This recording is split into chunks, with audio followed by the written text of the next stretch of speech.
Public health expert. हम लोग कोविड-19 की इस श्रृंखला के बारे में जो हमारे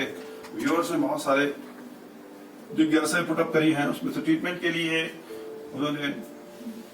जानना चाहा है। आजकल बीच में जैसे बहुत विदेशों में ट्रीटमेंट में एक प्लाज्मा थेरेपी बहुत यूज कर रहे हैं बीच में, मतलब ये अंडर रिसर्च है। हम ये नहीं कह 100% नहीं कह सकते, मगर फिर भी कुछ देशों ने इस प्लाज्मा थेरेपी को एज अ ट्रीटमेंट के रूप में जो कोविड-19 के केसेस हैं उनमें यूज करने की कोशिश करी है और एक अच्छा रिजल्ट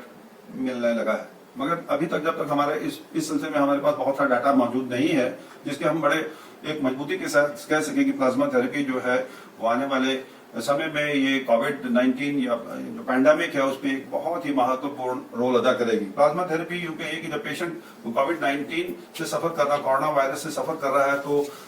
उसके पेशेंट के शरीर में एंटीबॉडीज पैदा होती है। एंटीजन जब वायरस जा रहा है उसके शरीर में, तो उसके रिस्पॉन्स में एंटीबॉडीज पैदा होंगी, और जब वो ठीक होने के कगार पे आ जाता है या ठीक हो जाता है तो उसके शरीर में ये एंटीजन एंटीबॉडीज रिएक्शन के कारण बहुत सारी एंटीबॉडीज, डिफेंस सिस्टम जो हमारी है वो पैदा हो जाती है। और ये जो प्लाज्मा थेरेपी है, एंटीबॉडीज जो बनती है पेशेंट के शरीर में, जब वो ठीक हो जाता है तो इसको हम रक्त में से निकाल लेते हैं,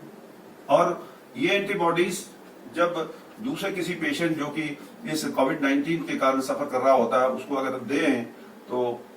ऐसा नोट किया गया है कि उसमें जो एक डिफेंस सिस्टम को हम स्ट्रेंथन कर रहे हैं दूसरे पेशेंट जो कोविड-19 से सफर कर रहा है, और उसकी जो उपचार में काफी हद तक मदद कर देते हैं। ऐसा कहते हैं कि प्लाज्मा थेरेपी उसको यूज कर रहे हैं, मगर अभी भी काफी हद तक इसमें रिसर्च वर्क चल रहा है। तो डाटा अलग अलग पेपर्स में, इंटरनेशनल इंडेक्स एंड जर्नल में छप रहे हैं जो इसमें रिसर्च पेपर, उसमें जब बहुत सारे आ जाएंगे उसके बेस पे हम कह पाएंगे कि प्लाज्मा थेरेपी कोरोना वायरस जो है कोविड-19 की बीमारी में कितना सहायक हो पाएगी। क्वेश्चन नंबर जो जिज्ञासा मुझे मिली है कि जैसे नॉर्थ कोरिया है, वुहान में, चाइना में जो इस आउटब्रेक का पैंडेमिक जो है उसमें दोबारा से एक मरीज में जो पहले पेशेंट उसमें सफर कर चुका है, दोबारा से इस संक्रमण के द्वारा चिन्ह लक्षण पाए गए हैं। तो उसके 2-3 कारण हो सकते हैं। एक तो ये हो सकता है कि जो हमने टेस्ट किए हैं,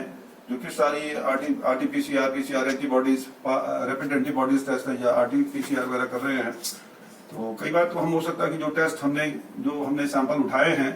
वो तरीके से ना लिए गए हों और वो हमारे फॉल्स नेगेटिव आए हों। पेशेंट पॉजिटिव होगा मगर हमने जब टेस्ट किया वो नेगेटिव आया हो, गलती से आया हो, वो भी एक कारण हो सकता है, और उससे लगेगा कि पेशेंट द्वारा उसमें एक्टिव हो गया है। नंबर 2, उसमें कई बार जैसे वायरसेस हैं, वायरस आ गया तो वायरस जाके बॉडी में सप्रेस हो जाता है, एक सप्रेस्ड डोरमेंट कंडीशन में रह जाता है। जैसे चिकन पॉक्स का वायरस फिर शुरू के अर्ली चाइल्डहुड में चिकन पॉक्स हुआ और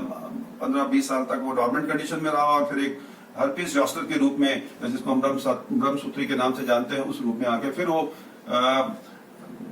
अलग लक्षणों के रूप में रिफ्लेक्ट हो गया। ये भी दूसरा कारण ये भी हो सकता है। और या फिर हमने टेस्ट अपने ठीक से नहीं किए हैं, जैसे मैंने पहले भी आपको बोल दिया है। या फिर ये भी हो सकता है कि जो कई पेशेंट में यूं भी होता है कि उसमें हम एंटीजन एंटीबॉडीज जो जब बनती हैं, जब वायरस गया उसके बाद एंटीबॉडीज बनी, वो एंटीजन एंटीबॉडीज रिएक्शन ही पैदा नहीं हो पाया, और हम डिटेक्ट किसको करते हैं? एंटीबॉडीज को डिटेक्ट करते हैं जब टेस्ट करते हैं, और एंटीबॉडीज बनी नहीं, और इसलिए हमने जो टेस्ट है नेगेटिव दे दिया। HIV या टेस्टिंग भी करते हैं तो कई बार वहां पे भी होता है कि हम एक विंडो पीरियड लेते हैं 3 हफ्ते से 3 महीने तक, और अब जब तक उसमें एंटीबॉडीज नहीं बनेंगी तब तक वो टेस्ट पॉजिटिव नहीं आएगा। सिमिलरली यहाँ पे भी ये हो सकता है कि वो जो वायरस है वो शुरू में ही एंटीजन एंटीबॉडी रिएक्शन नहीं बन पाया, कॉम्प्लेक्स नहीं बन पाया, और हम उसको टेस्ट को डिटेक्ट नहीं कर गए, और पेशेंट में वायरस है मगर हमें एंटीबॉडीज ना बनने के कारण वो हमें उसका टेस्ट पॉजिटिव नजर नहीं आ रहा, और फिर वो बाद में रीएक्टिवेट हो गया और हमें लगा कि वो सेकेंड अटैक हो गया। ये भी संभावना है, जिसको हम कह सकते हैं कि जो हम कहते हैं कि दूसरी बार ये कोविड-19 का जो अटैक जो चाहे वुहान में था या नॉर्थ कोरिया में था, इवन कुछ केसेस तो हमारे अपने इंडिया में 2 या 3 भी रिपोर्ट हुए हैं जिसमें ऐसा लगा कि जो ये द्वारा एक कोविड-19 के केसेस द्वारा फिर आ गए। तो ये भी एक रिसर्च का विषय है। अभी इसमें भी बहुत सारा डाटा हमारे पास नहीं है जिसके साथ हम बड़ी एक ऑथेंटिसिटी से कह सकें कि ये कोविड-19 वाले जो द्वारा जो इनका आक्रमण आ रहा है, संक्रमण आ रहा है, वाकई ये संक्रमण है या कुछ और है, ये फिर एक अभी वक्त के साथ पता लग पाएगा। इसके तीसरे क्वेश्चंस को मैं फिर लेता हूँ अगले एक वीडियो में मैं लेने की कोशिश करूंगा। जय हिंद।